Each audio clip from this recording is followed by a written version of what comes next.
Hola, ¿qué tal? Buenos días con todos. Estamos aquí desde las instalaciones del Instituto Eduardo Torroja con la delegación de PIS Concreto en España. El día de hoy tenemos la invitación de José Luis, quien está aquí, nos ha brindado su tiempo para comentarnos un poquito acerca de lo que viene a ser las labores del instituto, un poco de su experiencia.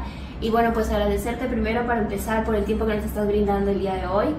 Mucho gusto también en conocerte y por el tiempo que nos has dado en recorrer parte del instituto. De verdad que ha sido una experiencia bastante completa de lo que hemos podido ver. Bueno, para empezar el día de hoy en la entrevista nos gustaría también conocer un poco lo que ha sido tu trayectoria. Sabemos que eres doctor en ciencias ambientales, un poco también que estás responsable en uno de los laboratorios de aquí del instituto. ¿Nos querrías comentar cómo ha sido ese proceso, de repente un poquito? Bueno, pues primero de todo, muchas gracias a vosotros por haber venido y por haberos interesado por el Instituto de Ciencias de la Construcción Eduardo Torroja. Yo ingresé en el instituto en el año 2004 para realizar mi tesis doctoral. Como era licenciado en Ciencias Ambientales, era para un proyecto sobre el almacenamiento de residuos radiactivos que lideraba la doctora Alonso y la doctora Hidalgo, que fueron mis directoras de tesis, y estaba enfocado a, bueno, pues a la sostenibilidad del sector constructivo, etcétera, y yo, al ser licenciado en Ciencias Ambientales, tenía un perfil adecuado para ello. Realicé mi tesis doctoral y, bueno, pues la investigación me fue gustando cada vez más y decidí que me quería dedicar a ello. Posteriormente obtuve mi plaza de titulado superior aquí, en la que entré a ser el responsable, como has dicho, de una unidad técnica, que es el laboratorio de hormigones, donde realizamos el desarrollo y caracterización de todo tipo de hormigones, tanto convencionales como sobre todo hormigones especiales, más innovadores, sostenibles, etc. Y desde septiembre del año pasado, del 2022, además soy el vicedirector técnico del instituto. Ya llevo 19 años trabajando aquí y bueno, espero seguir unos cuantos más. Bueno, felicidades, una larga trayectoria por lo que escucho. Aparte, el Instituto Eduardo Torroja es bastante reconocido por todas las investigaciones que hace, los trabajos. ¿Nos podrías de repente contar cuáles son las líneas que sigue un poco en el ámbito en el que trabajan o a lo que se dedican? Sí, pues a ver, el Instituto Eduardo Torroja realiza investigación en desarrollo e innovación en todo lo relacionado con el sector de la construcción, desde los materiales que se aplican hasta sistemas constructivos.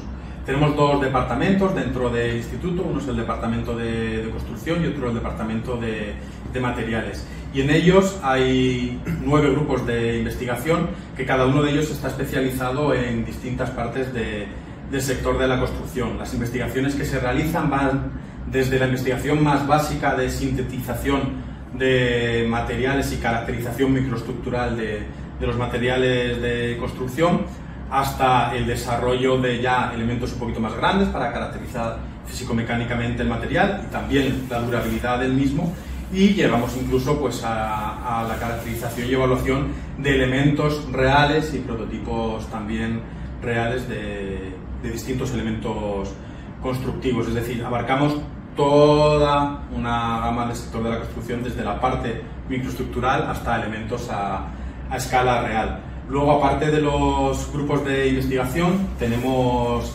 5 unidades técnicas que apoyan a la investigación y están especializadas bueno, cada una de ellas en distintos sectores. Una de ellas es el laboratorio de hormigones, del que yo soy responsable. Hay otra unidad de servicios generales especializada en técnicas de caracterización de materiales, una unidad de asistencia técnica, a la cual, bueno, pues es donde llegan las peticiones al instituto de distintos trabajos y dan soporte a este tipo de trabajos. Una unidad técnica que es la de evaluación experimental de estructuras, que es donde se desarrollan este tipo de ensayos a gran escala que os he comentado anteriormente. Luego también está la unidad de calidad en la construcción, que entre otras cosas es una unidad en la que se desarrolla el código técnico de la edificación, que es el marco de la edificación aquí en España. Y por último tenemos también la de evaluación técnica de sistemas y productos innovadores.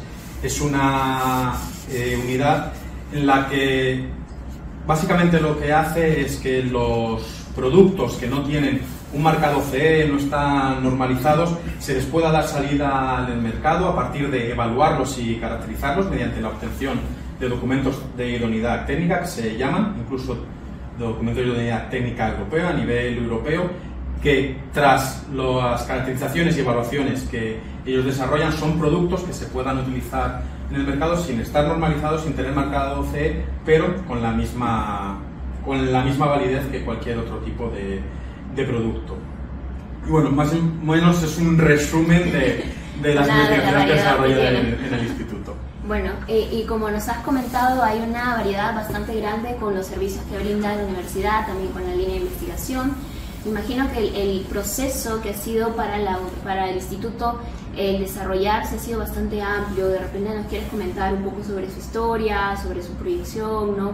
Ya que has estado aquí varios añitos participando también.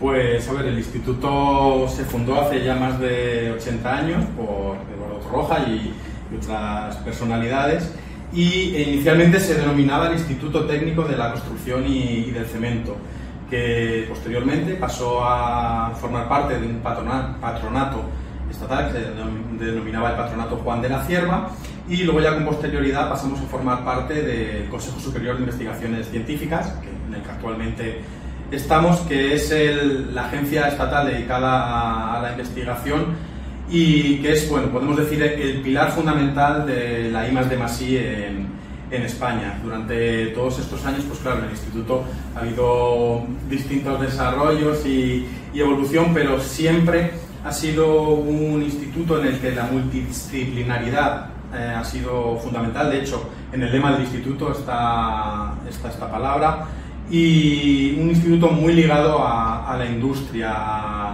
a hacer investigación que sea aplicada. Realizamos investigación básica, pero sobre todo mucha investigación aplicada que sirva al sector de la construcción. La relación entre las empresas constructoras y otro tipo de empresas involucradas del sector de la construcción y el Instituto Eduardo Torroja ha sido siempre muy estrecha, a partir de contratos, convenios, distintos tipos de comités, etcétera, y esa relación se sigue llevando hoy a cabo. También, obviamente, somos un centro público de investigación, entonces participamos en proyectos de investigación tanto estatales como europeos, autonómicos y de otro tipo de niveles, pero es verdad que ha sido un instituto muy unido a la industria, y con ello seguimos trabajando activamente. Bueno, mencionas que la trayectoria ha sido bastante amplia, has hablado también de temas de innovación y desarrollo, y al respecto, ¿cómo has ido viendo los temas de sostenibilidad, durabilidad? ¿Cómo han sido esos aspectos también desarrollados o abordados por el instituto? Pues actualmente las investigaciones que se desarrollan a cabo, tanto el aumento de la durabilidad de los elementos y estructuras que construimos, como el aumento de su seguridad, por supuesto, de la sostenibilidad de todo el proceso constructivo a lo largo de todo el ciclo de vida de los elementos constructivos, son fundamentales. Yo diría, no sé si decir el 100%, pero prácticamente en el 100% de las investigaciones que se llevan a cabo. Hoy en día es difícil plantear un proyecto de investigación que vaya a tener éxito en el que no se busque un aumento de la durabilidad y un aumento de la sostenibilidad. Aquí en el instituto se han desarrollado muchos proyectos y muchos contratos con este tipo de investigaciones. Podemos decir aquellos en los que se limita el contenido de cemento a partir de emplear otro tipo de adiciones, que son residuos industriales, o otro tipo de residuos también agrícolas, como puede ser la biomasa. También se está trabajando en cementos que no son cementos Portland convencionales, sino cementos alcalinos, que también suponen un aumento de la sostenibilidad. Se trabaja con áridos reciclados, que nos permite también aumentar esa sostenibilidad. Es decir, se desarrollan muchas investigaciones que están enfocadas al aumento de la sostenibilidad de los materiales de construcción y de los sistemas constructivos que llevamos a cabo. Pero siempre teniendo en cuenta que ese aumento de la sostenibilidad no puede ir asociado a un a una limitación de la durabilidad de estos materiales. Es decir, tenemos que mantener las propiedades y la durabilidad, aumentarla, a pesar de aumentar la sostenibilidad. ¿Por qué digo esto? Cuando nosotros limitamos el contenido de cemento de un material, pues a priori podemos estar perjudicando sus propiedades mecánicas y su durabilidad, y eso no puede ser así. Es decir, todos los reemplazos que empleemos y todos los desarrollos que llevemos a cabo para aumentar la sostenibilidad tienen que tener en cuenta que no podemos disminuir la durabilidad ni la vida útil de nuestras estructuras, y eso aquí en el instituto pues se desarrolla de manera satisfactoria por los distintos grupos de investigación. Además, últimamente en ese aumento de la sostenibilidad y la innovación, pues también se están haciendo materiales con funcionalidades avanzadas, es decir, otorgando al hormigón, a los morteros, de propiedades que previamente no tenían, como pueden ser un hormigón fotocatalítico con capacidad de descontaminación, hormigones autorreparables, materiales termocrómicos que aumentan la eficiencia energética. Es decir, bueno, el desarrollo de materiales innovadores va, aparte de porque sean más sostenibles y más durables, por dotarles de nuevas funcionalidades que anteriormente no tenían. Pasamos de tener un material, podríamos decir, pasivo, como podría ser el hormigón hace años, a un material totalmente activo que responde a estímulos externos. Bueno, has mencionado diversos aspectos que se han tenido en cuenta en el desarrollo de materiales durables y sostenibles.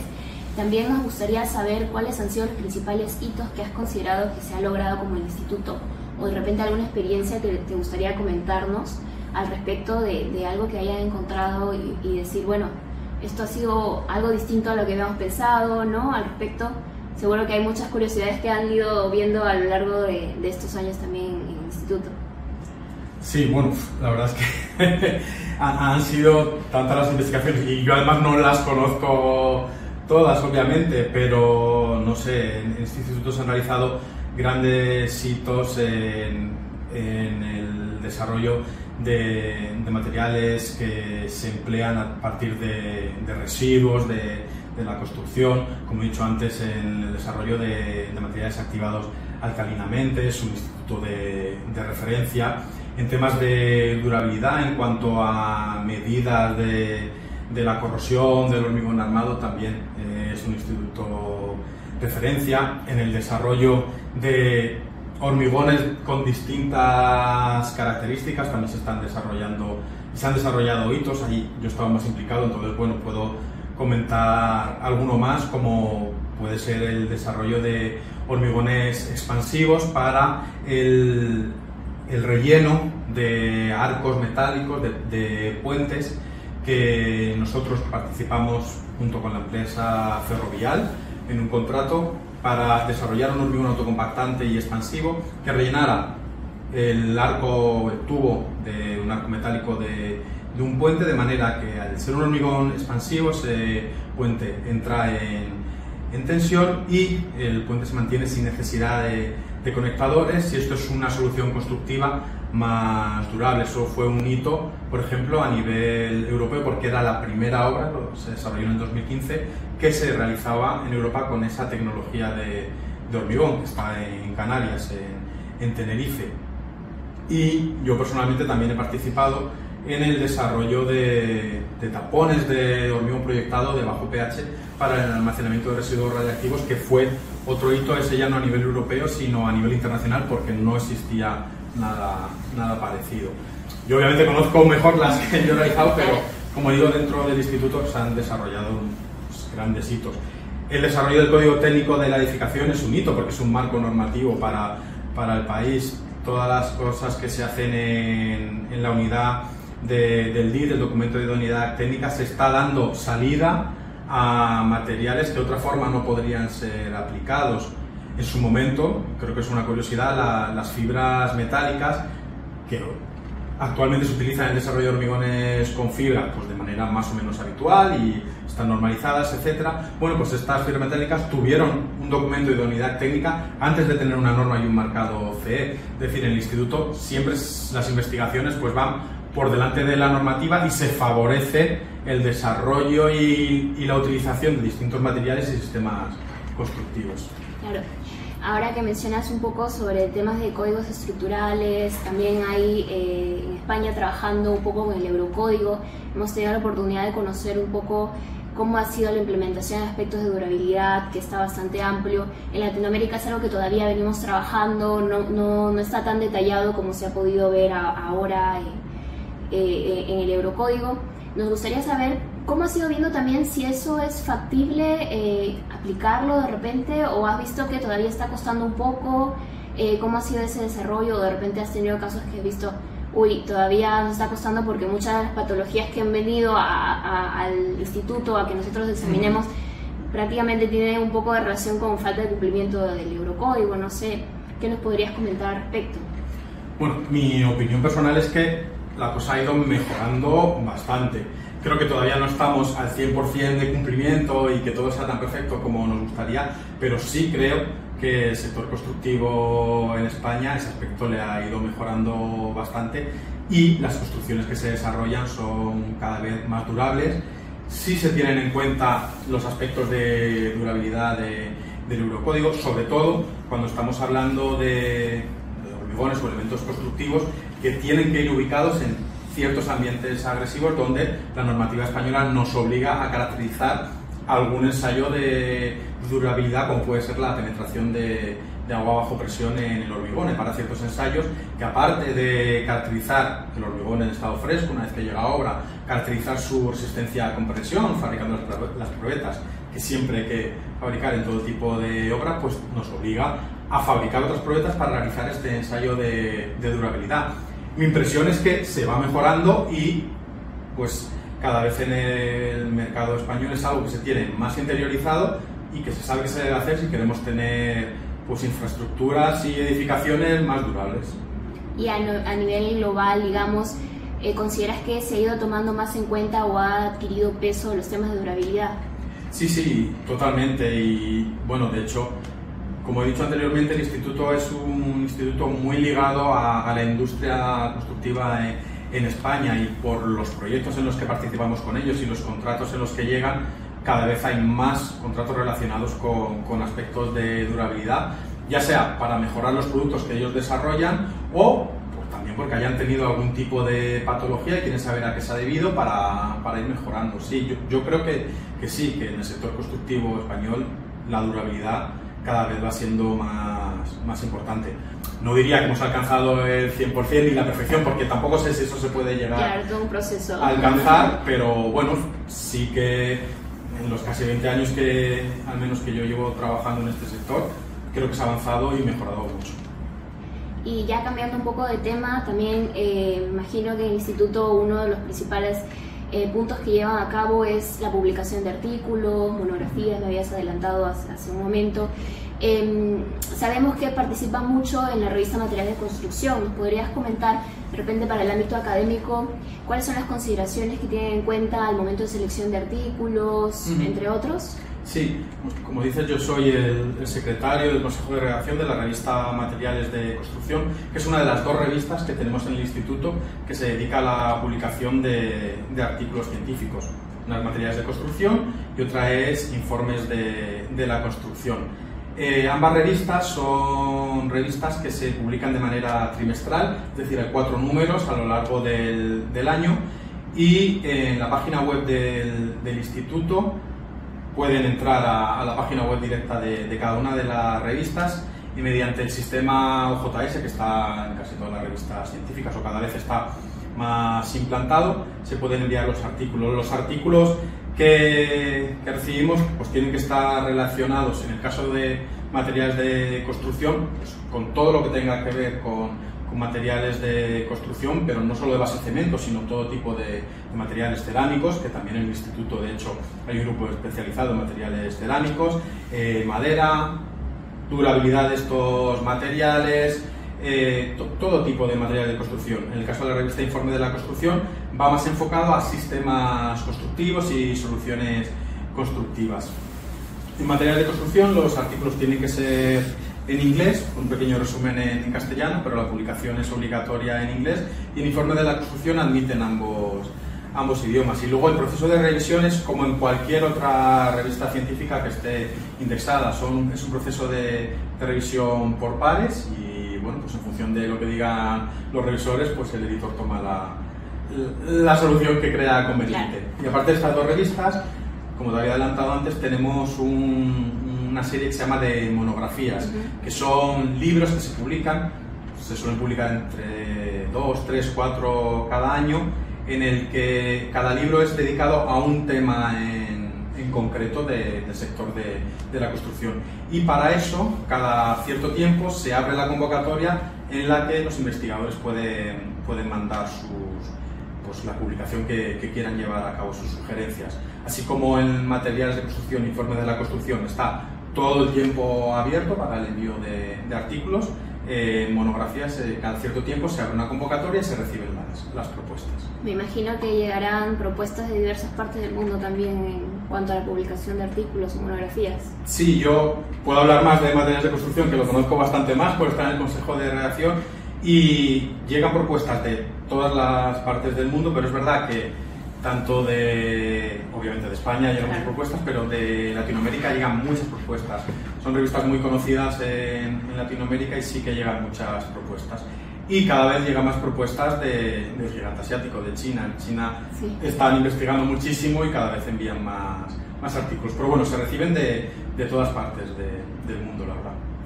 Bueno, ya para ir finalizando, me gustaría también, sabemos que has tenido bastante tiempo en el desarrollo de tu tesis doctoral, que me imagino que es algo que conocerás bastante a detalle, como ya habíamos comentado un poco antes de empezar la entrevista. ¿Cómo ha sido ese proceso del desarrollo de la tesis acerca de los materiales de bajo pH, ¿no? ¿Nos podrías contar un poco cómo surgió de repente?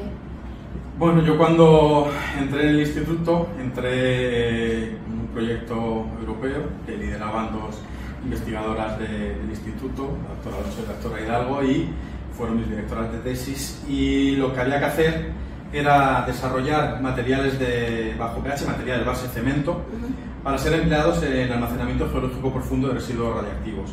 En este tipo de almacenamientos, los residuos se ubican en lo que se llama un concepto multicapa, es decir, entre el residuo y la biosfera vamos a poner una serie de capas de ingeniería, etcétera, para evitar que la radioactividad llegue a la biosfera. Resumiendo un poco, el residuo iban encapsulados en cápsulas metálicas, esa cápsula metálica se envolvía en capas de bentonita, que son arcilla, y esto estaba incluido en galerías a 500 metros de profundidad. Esa galería se cerraba y se taponaba con un hormigón proyectado, en el proyecto que nosotros hicimos, de bajo pH. ¿Por qué bajo pH? Porque la bentonita a pH por encima de 11 se altera y ya no cumple las funciones que debía cumplir dentro del repositorio. Un cemento convencional tipo Portland tiene pH por encima de 12,5, son cementos muy alcalinos, entonces había que desarrollar hormigones con un pH muy bajo. Eso lo hicimos mediante mi tesis doctoral desarrollando dos tipos de familias. Por un lado, cemento Portland convencional con una elevada cantidad de adiciones minerales, más de un 40% de adiciones minerales ricas en sílice, sobre todo que fuera sílice amorfa. Y lo que más empleamos fue humo de sílice, también empleamos escorias y cenizas volantes, haciendo mezclas tanto binarias como ternarias, es decir, mezclando varias adiciones aparte del cemento. Llegamos incluso a reemplazos del cemento por encima del 80%.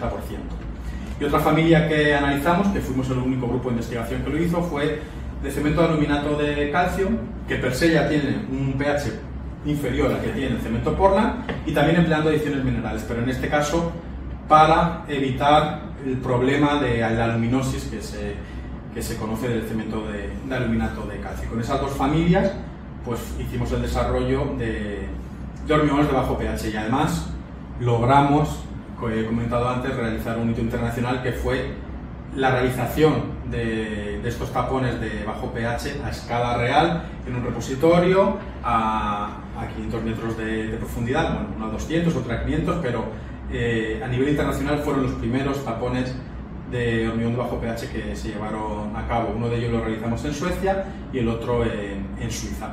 Y fue todo un reto porque ese hormigón no tenía grandes exigencias mecánicas, pero aparte de la exigencia del pH, sí que tenía ciertas exigencias en el estado fresco de fluidez para poder ser proyectado, que como bien sabes, pues la adición de ciertas adiciones como el humo de sílice no facilita mucho la fluidez y además En ese momento, porque los tampones se hicieron en el 2005 o 2006, el desarrollo de los aditivos estaba fundamentalmente realizado para cementos tipo 1, entonces aumentar el contenido de adición limitaba mucho la efectividad de los aditivos superplastificantes que permiten aumentar esa fluidez. Pero bueno, fue un reto que se consiguió y del que estamos bastante satisfechos.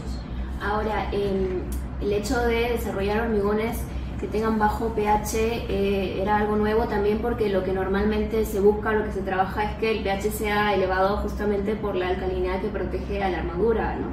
En este caso, ¿cómo fue el proceso de ver de repente los principales aspectos que se tenían que evaluar del hormigón para que se pueda tener como resultado un material de bajo pH?